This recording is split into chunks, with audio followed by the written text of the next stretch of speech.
Hello and welcome to Crypto TV. This is Manoj Dhara. While 2020 will be remembered as a time of COVID-induced economic pain, it was also a year when people started thinking much more creatively about the marriage between technology and the economic value. The emergence of the vast markets for non-fungible tokens, that is NFTs, unique-based blockchain digital assets, is a transformative move for how we understand the digital transactions and store of value. In order to understand NFTs in detail, we have a very robust panel for you. So let me introduce to the guests. So first guest for today's panel is a person who doesn't need any introduction. Our first guest for today is someone who leads the blockchain practice for Asia Pacific region for the BSE listed cloud specialty companies SecureK Cloud Technology Limited. He is alumni of India's Premium Education Institute, IIT Madras and IIM Bangalore with over 30 years of industry experience. He is Mr. Srinivasan Mahankali. Sir, welcome to the show and welcome to Crypto TV. Second guest on the list is an alumni of MIT Solon's Partnership Program Asia School of Business. He is an experienced technology strategy professional with 14 years of expertise across US and APAC regions. Currently, he is a partner as Master Mentor Advisor, a premium blockchain consulting firm in India focusing on the enterprise blockchain. Let me introduce you to Varun Singhi. Varun, welcome to the show. Hello. Thank you. Third guest is Mr. Samrat Kishore. Samrat is a technology strategy consultant turned entrepreneur and investor. He carries rich consulting experience from having worked with KPMG, Deloitte, and Accenture Strategy in the past and serving clients in over 20 countries. Samrat, welcome to Crypto TV. Hi Manoj, thank you so much for having me. And our fourth guest is Prasanna Lohar, Chief Innovation Officer at DCB Bank and founder of Indian Blockchain Forum. Sir, welcome to the show. Yeah, thank you, Manoj. Always pleasure to be here at Crypto TV. Welcome you all. All of our friends are here. So let's see how we can really keep it. Sure. So let's get started. So today's discussion is about NFTs, that is non-fungible tokens. We'll begin with Srini sir. What is NFT and non-fungible tokens according to you, if you can just begin with? Yeah, thank you. I think you already said, I think in a few words, what is NFT. So NFT is, unique piece of digital asset that is stored on blockchain, and a blockchain-based system. And it could be, there are different types of NFTs called, there are different types of tokens actually. I mean, I would say NFT is one type of a token. We have fungible tokens, we have semi-fungible tokens, we have non-fungible tokens. Non-fungible tokens are something which are very unique and which cannot be traded one against other unless they are denominated by another median value unit. They're having different properties which differentiate them in terms of their uniqueness, this rarity, their ability, and they're also owned by somebody, whoever has created it or whoever has bought it. So that way I would say, that's what would define NFT. Parameters that define NFT, which are captured in the metadata. I think we can discuss all these things as we go along. So my question is to Varun. What's your opening remarks on non-fungible token? Well, I think, as Srini sir rightly mentioned, they have just got traction. If you look at last 2020 until now, you can see an astronomical growth in NFT space itself, right? And while NFT started in 2017, we see traction of lately. I think because people started realizing the value of it, right? Predominantly, NFTs right now are only in digital market and, music, artwork. But I think the real value will come when you see the enterprise usage of NFTs, right? Because we have been talking for past few years about creating NFTs. I think the real value will start when we start using NFTs in varieties of use cases, right? So that will set the tone. And that's the future I look at, how an NFTs, combined with DeFi and other, protocols we have. Because NFTs in isolation, as Srini sir mentioned, is just a digital unique asset which gives you provenance on blockchain, right? It's a piece of code which gives you unique ownership. But with that thing, if you look at, the potential is limitless, right? So that sets the tone for this conversation today. Samrat, what's your opening remark on this?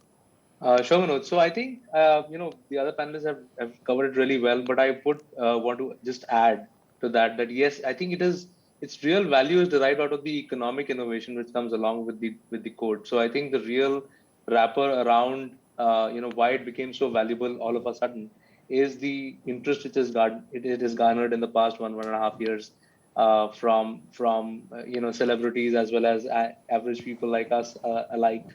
Although we didn't know that the technology existed, there were limited use cases of such technology in the past. But now with this new race of owning something on the internet in the digital world, that has led to a never-ending economic value and demand in the NFTs. So yeah, I'm really bullish on this space, and I look forward and I congratulate to all of you, for being participants in the economy. Thank you so much, Samrat. And what's your take on this, Prasanna? NFTs, that's, everyone is talking about it. That's a thing of 2021. What's your first take on it? I think NFT is a start of something big, right? In a simple terms, non-fungible tokens, what we call it as, right? The way we have seen the lot of transformation that happened in the overall last 100+ years. We typically call it as an industry revolutions, right? Part of industry revolution 4.0, wherein we have seen a lot of adoption of many more business model operation on internet. So internet is something like which is everywhere, right? So on top of internet, there are various use cases. And when you talk about blockchain, NFT comes and it gives a kind of a comfort or kind of a next level of adoption where your digital assets can be really tokenized, can be traded out there. So it's a start of something big new. So which is a non-tradable asset. So we'll discuss a lot around. Sure, that is the start for something new. My next question is to Srini sir. The best economic innovation of 2020, according to you, is NFT. And is there a utility value, meaning the value in real world to NFTs? How will the segment evolve going forward? Over to you, Srini sir. Yeah, so I think NFT is not really the economic, greatest innovation of 20. NFTs have been there for almost 4 years now. We all know about CryptoKitties. The first thing we learned in the blockchain was CryptoKitties and ERC-721 token on Ethereum, which represented unique character, right? Which was minted on the blockchain and then traded and caused a crash of the Ethereum network, etc., because of the large demand that went around with it and the craze that happened. And later on, now we have the phenomena has grown so much because of the number of facilitating factors. Sure. Like number of protocols that have come up. For example, it is Ethereum, then you have Wax, then you have Flow, then you have Tezos, when you have Binance Smart Chain. All these people are offering, much easier and faster way of, developing, minting NFTs and owning digital assets.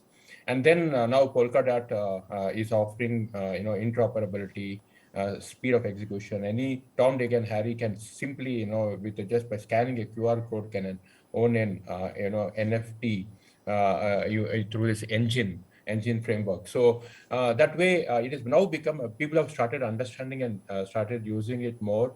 And then you have people like, great guys like Amitabh Bachchan, who have started, talking about NFT. Fantastic. If Amitabh Bachchan talks about it, it goes to the entire world and can corner.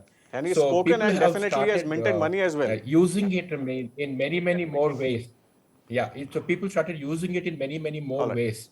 So that is how it is becoming more and more popular. So the innovation is coming in the way it is being used, how it is being used, and how it is being valued, and how it is being marketed, and and that way I would say. Yeah. So over to Varun, the best economic innovation of 2021 according to you.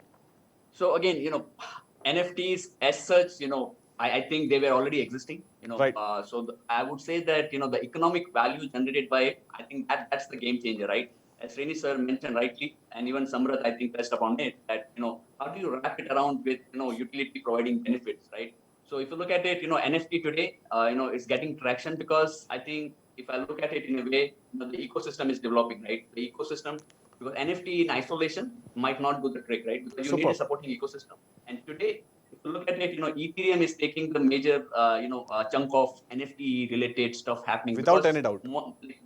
They have a lot of mature protocols, but I see a lot of infrastructure tooling and protocols coming up, which are actually now trying to establish themselves in NFT space. So as I said, once we see a maturity in all these protocols coming in, you will see a lot of enterprise NFT use cases coming in, and I think that will actually address some of the real pressing problems Sure. we have in today's world, right? So that's my take on it, right? So once we see the maturity coming in, and we try to address the real problems we have in today's world. So that's a word which is coming from Varun Singhi. Samrat, what's your take on that? How will the segment evolve going forward? Very quickly before we move to the third segment. Sure. I think so. Manoj, very interesting aspect that you've asked me to touch upon. So evolution is purely driven by adoption. That's what I see. It's demand driving supply and supply driving demand. So at times, what I see happening with NFTs is two things primarily. One, on one side, it is giving rise to new business models like artists getting paid or funded by fans and sports teams being funded by fans. I recently saw a survey. Our sports team had to take a decision, and they actually opened that decision up to their fans, and the fans started they started voting on Fantastic. that particular decision. The Fantastic. ones who were owning their NFTs could actually vote on that decision. So there are things like these. There are new models of engagement and revenue making which are opening up. On the other side, the cost of distribution has sort of gone down because of NFT. So imagine now you can actually create music at home in your home studio and still have a Sure. fan base and release it to your close group. And you can be an author, you can be you can be actually there are new breed of digital artists coming up who just create art in the metaverse, and Perfect. they start selling that art via NFTs. We'll So discuss so in detail imagine more that about cost the of metaverse distribution. in They don't need details. to yeah. So they don't need to go to an art gallery to sell things. They don't need to Sure. go to Yeah. anybody to sell things. They can start selling online directly. So cost of distribution gone down big time. Fantastic piece of word that is coming from Yeah. Samrat. What's your view, Prasanna? Can you take us through the rising popularity and adoption? Because this is as a universe is working towards it. What's your opinion on that? Yeah, so I think I agree with the Samrat, Srini, and Varun. So before going into that next question, so why it is getting more popularized? So I think when you talk about digital assets, and gone were those days, we were only going to go about physical assets. The new generation and the type of the way we are interacting with a lot of digital ways, digital asset is taking a lot of traction. Say example, Mona Lisa painting, right? It's a single painting, but can you not have some copies of Mona Lisa painting? And I can say, Exactly, we can have. own that painting, right? So as a digital, and similarly you talk about Yura Singh's 6 sixes, right? It's a moment. I No think one can those forget days, that. Yeah, those days I have seen that some of the people, crazy people, were buying those cassette CDs of India-Pakistan match, right? So imagine this is a new universe wherein Sure. we are taking ownership of those digital medias. Perfect. And what Samrat said, digital artist. So with the blockchain coming into picture, it's a security which brings, right? So you cannot really say that this particular content which we have created on digital economy Sure. is owned by me or owned by somebody. So Sure. blockchain gives that security. There is huge potential around this. There is huge popularity. Visa, Budweiser, likewise, there are many Fortune 500 companies are investing into that. On a sports side, NBA's, right? NBA Top Shot is one of those marketplace. The recent example of Staples Stadium. I will not be surprised in Yeah, India exactly. for cricket, similar thing will happen. I think Perfect. it's a huge game here onwards. That's a big Manoj. statement, Prasanna. I mean, cricket is something which everyone would love to see that. So can you take us through the rising popularity and adoption of NFT? If you can just, you have given many examples. If you can just elaborate more on that for our viewers, because this is the show which we are bringing for our viewers to simplify NFTs and we are making them understand the importance and relevance of NFTs. You have already highlighted that people can make money. How to make money? This is what our main objective is in NFTs rather. Yeah, so NFT, I mean, there's been exponential growth in funding as well as trading of NFTs. Sure. I think NFT volumes have crossed, I think, almost $20 billion a month. And they are saying it will be about $15 trillion by 2025. That's the value of the NFT markets, right? So it's going to be exponential growth. And how do you make money? As Samrat has rightly put in, anybody now can become a creator and create something unique and could put it up in a marketplace. All right, Varun, if you can just quickly add to what's the rising popularity and adoption, so that we can understand the importance and relevance of that. Yeah, sure. I would actually no. touch back on Samrat's point. I think Samrat made a beautiful point on the co-creation part, right? So when your fans, right, they're not passively consuming content, but they're actually in the process of creating content, right? So Super. that gives them empowerment, right? So they can actually now have, more, interest and, engagement, customer engagement model, right? So that's what I call it, right? So how it helps basically to create the, collaborative ownership and drive the content, right? So likewise, if I look at it today, right, another have examples like platforms like LinkedIn, right? I think I believe that in future you might see a LinkedIn of NFTs, right? Where you have your NFTs, where all your work history is documented, right? And employers might ask for you, right? Because today, if you look at it, many people fudge their profiles or their resumes, and there's no proper mechanism to track it, right? So if I may say, LinkedIn of NFTs might be one of the use cases. Some And finally, again, a section which I'm bullish on is financialization of NFTs, right? Superb. If you look at today, we NFTs are not divisible, right? If you talk about NFT fractionalization, like say I can split the dividends, I can split the revenues. You will see an exponential growth of NFTs as financial assets. I think that is where the meat lies. When we talk about financial assets, Really? DeFi marrying NFTs. Perfect. Those are So very interesting thing, the concept in itself is very interesting. LinkedIn NFTs, Prasanna, you also spoke about cricket. What's your view, Samrat, on this? What are you bringing in? If I were to talk about what I did in the past, I sold 5 NFTs in the beginning of this year. I raised some money because India was badly hit with COVID, and I wanted to donate something, so I did things out of my own pocket, as well as I thought, Lovely, super. why not I just go to OpenSea? I had a coin collection. As a kid, I used to collect coins, so I published 20 of those coins. So 5 got picked up. I had started off with $1,000. For a bid, people started bidding, and they went up to 4.5, and then it got sold. So I was happy, when I really saw that money coming in. I mean, I did not sell anything in millions, so I was not as happy as people have That been day will publishing in the definitely come, news. Samrat. Yeah, I think great. So that was in the past, and currently I'm advising a startup which is creating something which Varun just spoke about, which is partial ownership of NFT royalties. So they are catering to the everlasting demand of artists. Artists are at times they lose credit, at times they are not able to collaborate with other artists because they don't know how to split royalties. Perfect. So I'm advising these Superb. startups to create one software where they could just artists could just come and collaborate and split Fantastic. royalties. Even if the artists are gone, their families will keep getting it. All right, so Samrat spoke about royalties, and my next question to you, Prasanna, is we are talking about this space, and it is actually growing day by day. Yes. So why are some NFTs so expensive? I mean, Samrat also spoke about, he was unable to sell his NFT in millions, but why are this? I mean, $500, $1,000 हम समझ सकते हैं, लेकिन ये तो millions में जा रहा है. Yeah, I think you need to understand power of digital assets here, right? Exactly. Or the whole gamified around digital assets. Say example, I was talking about Mona Lisa painting, right? This is unique.